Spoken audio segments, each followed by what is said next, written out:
안녕하세요. 수시명가 아토즈 아카데미 명문대 대표 강사 정현국입니다.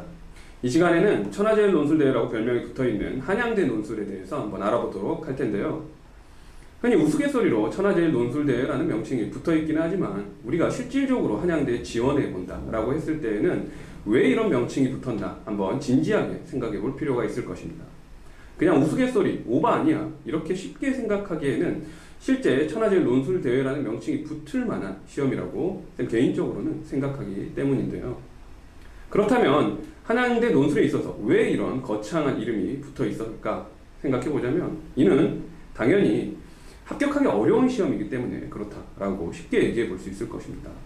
다만 그렇다면 논제 자체가 매우 어렵기 때문에 합격하기 어려운 시험인가? 라고 한다면 면밀히 따져볼 때 그렇지 않습니다. 그렇다면 한양대 논술의 어려움은 대체 어디에 있는 것인가? 여기에 대해서 한번 면면히 분석해 보도록 하겠습니다. 첫째, 한양대 시험의 어려움은 선발 인원에서 그 이유를 찾아볼 수 있습니다. 즉 한양대는 옆에 보시다시피 논술로 많은 인원을 선발하는 학교는 아닙니다.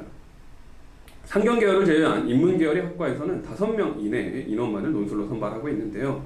다만 애초에 규모가 작은 다른 학교나 학과들의 경우에 이런 비슷한 5명 이내의 선발 인원을 뽑는 학교들도 많이 있기 때문에 사실 적은 선발 인원만으로는 합격이 어려운 이유다 이렇게 얘기하기에는 무리가 있을 것 같습니다.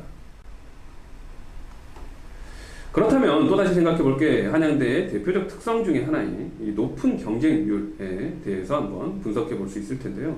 한양대 경쟁률 같은 경우에 보통 100대 1 이상으로 나타나면서 특히 경쟁률이 높았었던 인기학과, 미디어 커뮤니케이션이라든지 이런 학과들과 같은 경우에는 예전에 200대 1에 가까운 그러한 무시무시한 경쟁률의 수치를 보이기도 했었던 것이 한양대 경쟁률의 특성이라고 볼 수 있겠습니다. 물론 상경계열과 같은 경우에는 수리논술의 난이도가 까다롭기 때문에 이러한 난이도로 인해서 경쟁률이 다소 낮게 형성되고 있다면 인문계열의 경우에는 일반적으로 150대 1에 가까운 이러한 경쟁률을 보이면서 한양대의 높은 경쟁률을 보여주는 특성들이 있다 이렇게 얘기할 수 있겠습니다. 이러한 높은 경쟁률은 사실 한양대가 평가 전형에 있어서 논술 100%에 가까운 그러한 전형을 채택하고 있기 때문이라고 얘기해 볼 수 있을 텐데요. 즉 수능 최저 기준이 없이 논술에 큰 비중을 두고 있는 만큼 학생들이 논술로서 한 방을 노리는 학생들이 특히나 더 집중되어 있기 때문에 경쟁률이 매우 높아지는 시험이다 이렇게 얘기해 볼 수 있겠습니다.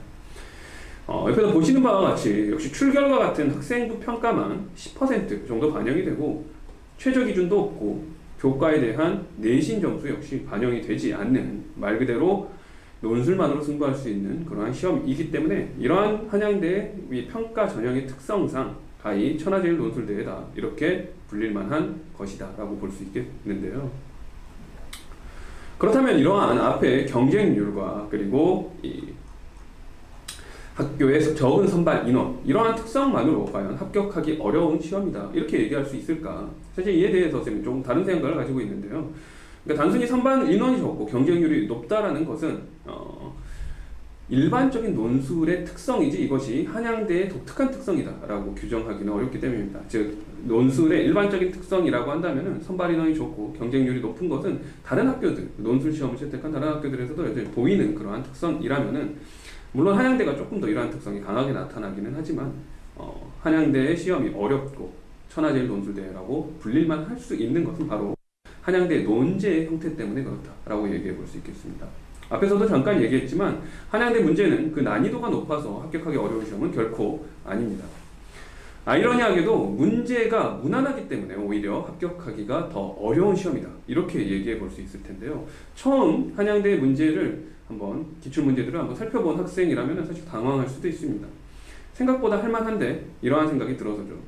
사실 한양대 논제는 그 정답의 방향성에서부터 난이도를 높게 설정해 놓고 학생들을 괴롭히는 시험의 문제 형태는 아닙니다.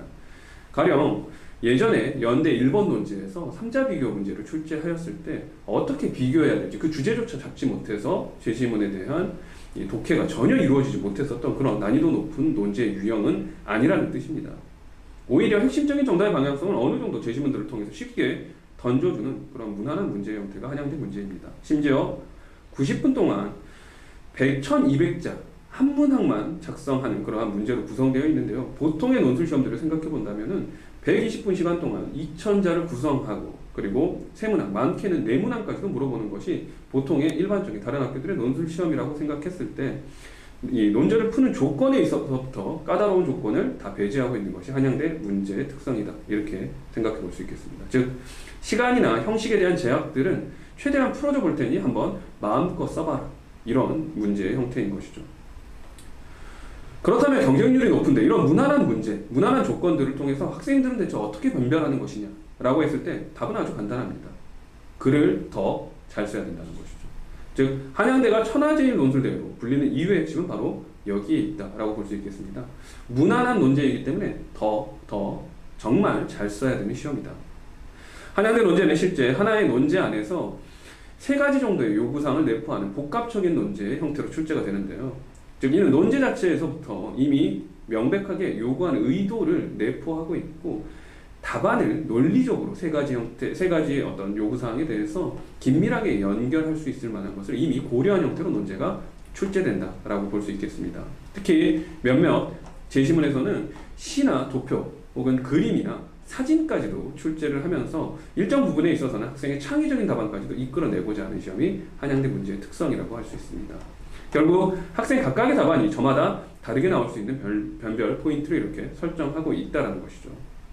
결국 이러한 부분에선 어떤 부분에선 독해에 있어서 아주 정확하지만 더 구체적으로 이해하고 또 어떤 부분에 있어서는 창의적으로 돋보일 수 있는 그러한 답안을 써야 하며 또한 전체적인 답안의 구성에 있어서는 논제의 요구사항들에 있어서 매우 논리적으로 긴밀하게 연결할 수 있는 답안이 되어야 하는 것이 한양대 논제의 특성이다 라고 볼 수 있겠습니다. 결국 잘 쓴 답안이란 이러한 다양한 측면에 있어서의 한양대의 채점 기준들을 모두 충족시킬 수 있는 답안이 잘 쓴 글이다 이렇게 얘기할 수 있겠고 한양대의 높은 경쟁 무난한 논제를 뚫어낼 수 있는 정말 잘 쓴 글이 필요한 시험이다 라고 추격해 볼 수 있겠습니다.